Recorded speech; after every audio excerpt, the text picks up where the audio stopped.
নমস্কার বন্ধুরা, রোজকার মতো আজকেও চলে এসেছি দুপুরের খাবারের মেনু নিয়ে। আশা করি সকলেই ভালো আছেন, সুস্থ আছেন। তো আজকে খাবারের মেনু কী আছে দেখি, বিশেষ কিছু না, তাও দেখুন কী আছে। ভাত, মুসুরির ডাল, পাঁপড় ভাজা আর হলো ভোলা মাছের ঝাল।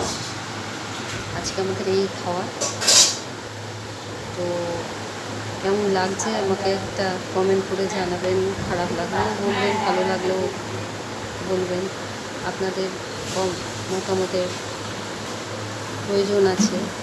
তো কেমন লাগছে, যদি ভালো লাগে একটা লাইক করবেন।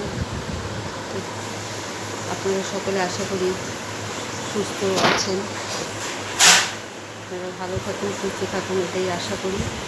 তো চলুন আজকের ভিডিওটা এখানেই শেষ করছি। টাটা।